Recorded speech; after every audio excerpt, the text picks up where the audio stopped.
సుదీర్ఘ కాలంగా వెయిట్ చేస్తున్నటువంటి ఒక తరుణం. అయితే చంద్రబాబు నాయుడు గారు ప్రతిపాదించినటువంటి ఒక సబ్ రిజర్వేషన్ ప్లాన్ ఏదైతే ఉందో ఎస్సీ ఎస్టీకి సంబంధించి అది ఇన్నాళ్లకు నెరవేరిందనే చెప్పుకోవాలి. అయితే దీనిపైన మందకృష్ణ మాదిగ గారు కూడా దీనిపైన స్పందించారు. అయితే దీని గురించి పూర్తి వివరాలు మనతో పాటు సీనియర్ జర్నలిస్ట్ డివి శ్రీనివాస్ గారు ఉన్నారు. వారిని అడిగి తెలుసుకుందాం. సార్ నమస్తే. నమస్తే. బాబు గారు ఏ కులానికి సంబంధించిన వారు అనే మాట మాత్రం ఇప్పటిదాకా ఎక్కడా లేదు. ఎందుకంటే కమ్మవారు అయినా సరే ఆయన ప్రతి ఒక్కరి గురించి, ఎందుకంటే పార్టీలో కూడా ఆయనకు సంబంధించిన సామాజిక వర్గాన్ని పెద్దగా ప్రోత్సహించాలన్న సంగతి అందరికీ తెలిసిందే, ఎందుకంటే మనం అక్కడే చూస్తుంటాం. అయితే అలాంటిది ఎప్పటి నుంచో సుదీర్ఘకాలంగా ఎస్సీ రిజర్వేషన్ సబ్ రిజర్వేషన్స్ గురించి కూడా ఆయన ఎప్పటి నుంచో పోరాడుతూ వస్తున్నారు. ఈరోజు సుప్రీంకోర్టు ఇచ్చినటువంటి ఉత్తర్వుల మీద మందకృష్ణ మాదిగ గారు కూడా దీని మీద స్పందించారు. సో అసలుకి పూర్తిగా ఈ అంశం గురించి మీరు ఏం చెప్తారు? ఏ కులానికి చెందినవాడు బాబు గారు అంటే గోకులానికి చెందిన వాళ్ళది డైరీ ఉంది కదా, గోకులం వాళ్ళది. ఏంటి గోకులం అన్నమాట. సరే, మీరన్నది ఏది ఈ ఎస్సీ రిజర్వేషన్ వర్గీకరణ మంచి అన్నది మాదిగ అయితే మాదిగ నేనవుతా అన్నాడు. ఎవరు? చంద్రబాబు. ఆయన పేరే మాదిగ చేసుకున్నాడు. ఇప్పుడు మందాకృష్ణ మాదిగ ఎట్లాగో నారా చంద్రబాబు మాదిగ తనను తాను పెద్ద మాదిగగా చెప్పుకున్నాడు. ఆయన మాదిగలే చంద్రబాబుకు రక్షక భటులయ్యారు. మాదిగలే తెలుగుదేశం పార్టీకి రక్షక భటులయ్యారు. ఎందుకంటే చంద్రబాబు 2012లో అప్పుడెప్పుడు అక్టోబర్ 2వ తారీఖు గాంధీ జయంతి నాడు పాదయాత్ర ప్రారంభించాడు. వస్తున్నా మీకోసం అని ఆయన పాదయాత్ర ప్రారంభిస్తే అప్పుడు కేసీఆర్ బ్యాచ్, కేటీఆర్ బ్యాచ్, ఈ తెలంగాణ ఉద్యమం వీళ్ళు ఏం చేశారు? తెలంగాణలో ఆయన నడవనీలేదు, అసలు ఆయన అడుగు వేయనీలేదు.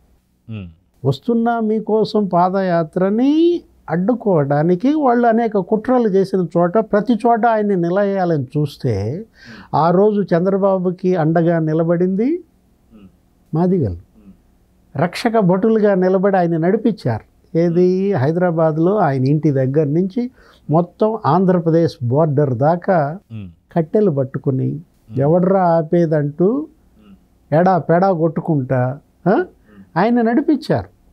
అంటే చంద్రబాబుకి ఇవాళ మాదిగలకి ఉన్న ఆ సంబంధం గురించి మనం తీసుకున్నట్లయితే మాదిగలకి ఆయన రిజర్వేషన్ కల్పించాడు. ఎస్సీ వర్గీకరణ ఏది? అది ఒక 30 ఏళ్ల పోరాటం, అది ఒక 75 ఏళ్ల అణిచివేత. స్వాతంత్ర ఫలాలు ఇవాళ మాదిగలకు దక్కలేదు. అంబేద్కర్ రాజ్యాంగం ఇచ్చిన రిజర్వేషన్లు కల్పించిన రిజర్వేషన్ ఫలాలు వాళ్ళకి దక్కలేదు. ఇప్పుడు ఇవాళ రిజర్వేషన్లు ఇచ్చింది ఎందుకు? అణగారిన వర్గాల కోసం. అణగారిన వర్గాలకి రిజర్వేషన్ ఫలాలు అందరికీ అందాలి, కొందరికీ అందుతున్నాయి. అందుకున్నాళ్లే మళ్ళీ మళ్ళీ పొందుతున్నారు, వాళ్ళు పైకి ఎదుగుతున్నారు. రిజర్వేషన్ ఫలాలు అందనాళ్ళు అధోగతి పాళ్ళవుతున్నారు. దీన్ని సరిచేయటం కోసమే మందకృష్ణ మాదిగ ఎంఆర్పిఎస్ తీసుకున్నాడు, మాదిగ రిజర్వేషన్ పోరాట సమితి. అది ఎక్కడో ప్రకాశం జిల్లాలో అక్కడ చిన్నగా ప్రారంభమైంది ఒక ధర్నా, మందకృష్ణ మాదిగ 30 ఏళ్ల క్రితం. అది దండోరాగా మారింది. ఏం జరిగింది? ఆ రోజు ఉమ్మడి రాష్ట్రంలో ముఖ్యమంత్రిగా ఆంధ్రప్రదేశ్ ఆయన ఎస్సీ వర్గీకరణ తెచ్చాడు. రామచంద్రరావు కమిషన్ ఏర్పాటు చేశాడు. కమిషన్ ఇచ్చిన నివేదిక ఆధారంగా జనాభా దామాషా ప్రాతిపదికన ఆర్థిక స్థితిగతులు మరి వాళ్ళు ఎలా పేదరికంలో ఉన్నారో చూసి ఇచ్చారు. 4 ఏళ్ళు ఆ ఫలాలు మాదిగలు అనుభవించారు. అప్పట్లో ఏది? చంద్రబాబు ముఖ్యమంత్రి పీరియడ్లో అనేక మంది చక్కగా ఉద్యోగాలు పొందారు, చదువుకున్నారు, సీట్లు పొందారు. అలాంటి దీంట్లో తర్వాత రాజశేఖర రెడ్డి ముఖ్యమంత్రి అయినాక ఏం చేశారు? కోర్టు కేసులు వేసి అదేసి ఇదేసి ఆ ఫలాలు మాదిగలకు దక్కకుండా చేశారు. అప్పుడు నుంచి బిగినైంది న్యాయ పోరాటం. కొట్టివేతలు, ఆ కోర్టు కొట్టేసి ఈ కోర్టు కొట్టేసి 5గురి సభ్యుల ధర్మాసనం కూడా వ్యతిరేకంగా తీర్పిచ్చి ఇవాళ సుప్రీంకోర్టులో 7గురు న్యాయమూర్తుల ధర్మాసనం చరిత్రాత్మక తీర్పు ఇచ్చింది, చరిత్రలో నిలిచిపోయే తీర్పు ఇచ్చింది. ఏమని? వాస్తవం. ఇది వాస్తవం. ఏది? రిజర్వేషన్ ఫలాలు అందరికీ సమానంగా అందాలి. కొంతమందికో అందటం కాదు, పొందిన వాళ్ళే పొందటం కాదు. కాబట్టి ఉపజాతులకు వర్గీకరణ కరెక్ట్. మాదిగ ఉపజాతులు, ఇంకా ఇతర కులాలు 1% ఎంతో ఉంటాయి వాళ్ళకి, రెల్లి, మిగతా అన్ని కులాలకి కూడా రిజర్వేషన్ ఫలాలు అందాలన్నదే అంబేద్కర్ ఆశయం అంటూ సుప్రీంకోర్టు ఇచ్చినటువంటి జడ్జిమెంట్. ఆ 7గురిలో ఎవరో ఒకళ్ళో ఏమో డీవియేట్ అయ్యారు. 6:1 లాగా 6గురు దాన్ని ఆమోదించిన నేపథ్యంలో ఇవాళ పండగ. ఎవరికి? మాదిగలకి ఇవాళ పండగ. అవి వాళ్ళ దేవుడిగా మారాడు. ఎవరు? చంద్రబాబు. ఢిల్లీలో ఆయన ప్రెస్ మీట్ కూడా మనం చూసాం. ఎవరు? మందాకృష్ణ మాదిగ వెంటనే కన్నీళ్లు పెట్టుకుంటూ గద్గద స్వరంతో ఏమన్నాడు? దండం పెట్టాడు. ఏమని? ప్రధాని నరేంద్ర మోడీ ఆయన ఇక్కడ అసెంబ్లీ ఎన్నికల ప్రచారానికి తెలంగాణలో మనం చూసాం.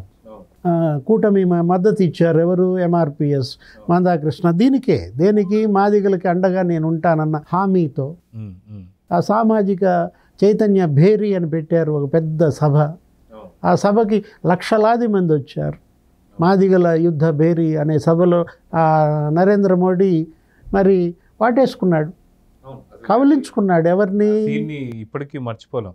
ఎంతోమందికి షేక్ హ్యాండ్ ఇస్తూ వెళ్తున్నటువంటి ఒక సందర్భంలో మోడీ గారు మందకృష్ణ మాదిగ చూడగానే ఆప్యాయంగా ఆలింగనించుకోవడం మనం చూసాం. అంటే కన్నీళ్లు పెట్టుకున్నాడు. ఎవరు? మందాకృష్ణ కదిలిపోయాడు, కన్నీళ్లు పెట్టాడు. మమ్మల్ని ఒడ్డునై మా జాతిని బతికించయ్యా అని అడిగాడు, వేడుకున్నాడు. ఇప్పుడు వెంటనే ఏమయ్యాడు? నేనున్నాను అని ధైర్యం నింపాడు నరేంద్ర మోడీ, భుజం తట్టాడు. ఇప్పుడు ఇవాళ మందాకృష్ణ పోరాటం ఒక ఎత్తు, చంద్రబాబు వర్గీకరణ అమలు ముఖ్యమంత్రిగా ఒక ఎత్తు, నరేంద్ర మోడీ ప్రధానిగా మద్దతు మరో ఎత్తు అన్నమాట. ఇవాళ సుప్రీంకోర్టు ఈ తీర్పు ఇచ్చిందంటే ఎంతమంది మాదిగలు, లక్షలాది మంది, అటు ఉభయ తెలుగు రాష్ట్రాలు, ఏది అటు తెలంగాణ ఇటు ఆంధ్రప్రదేశ్. ఈరోజు తెలంగాణ అసెంబ్లీలో అక్కడ ముఖ్యమంత్రి రేవంత్ రెడ్డి ప్రకటించాడు, స్వాగతించాడు, హర్షం వ్యక్తం చేశారు. వెంటనే ఏం జరిగింది? ఇచ్చిన నోటిఫికేషన్లో కూడా ఇది అమలు చేస్తామన్నాడు. ఇప్పటి వరకు ఆ ఇచ్చిన మెగా డిఎస్సి ఆ నోటిఫికేషన్లలో కూడా మాదిగలకి ఆ రిజర్వేషన్ ఇస్తామన్న నిర్ణయం మరి ముఖ్యమంత్రి ప్రకటించాడంటే ఇంక అంతకన్నా ఏం కావాలి?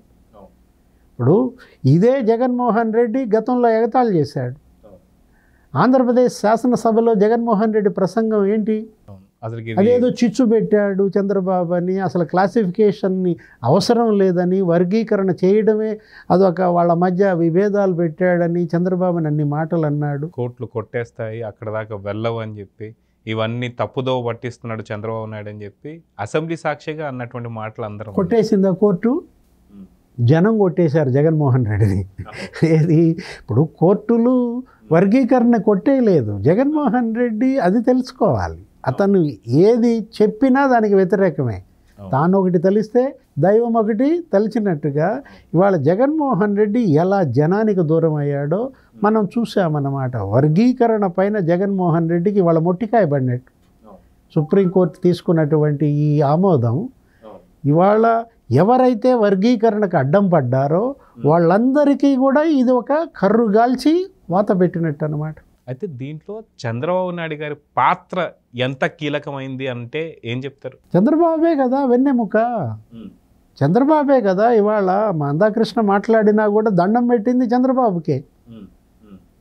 ఇప్పుడు ఇది మొదటిసారి అమలు చేసినప్పుడు ముఖ్యమంత్రిగా ఆయనే ఉన్నాడు, ఇప్పుడు సుప్రీంకోర్టు ఈ తీర్పు ఇచ్చినప్పుడు ముఖ్యమంత్రిగా ఆయనే ఉన్నాడంటూ సెంటిమెంట్ కూడా అతను ఇచ్చేశాడు. ఆ రోజు ఉమ్మడి ఆంధ్రప్రదేశ్ ముఖ్యమంత్రిగా చంద్రబాబు ఉన్నప్పుడే మా వర్గీకరణ అమలు జరిగింది, మా జాతికి న్యాయం జరిగింది. ఇవాళ మళ్ళా ఆంధ్రప్రదేశ్ ముఖ్యమంత్రిగా చంద్రబాబు అయిన 50 రోజులకే సుప్రీంకోర్టు ఈ నిర్ణయం ఇచ్చిందంటే సెంటిమెంట్. వర్గీకరణకు చంద్రబాబుకి ఉన్నటువంటి అనుబంధం, మాదిగలకి, కృష్ణా మాదికి చంద్రబాబుకి ఉన్నటువంటి ఆ సాన్నిహిత్యం, ఆ అనుబంధాన్ని తెలియజేసే అంశం అఫ్కోర్స్ ఫిక్స్ చేశాడు. ఎవరు?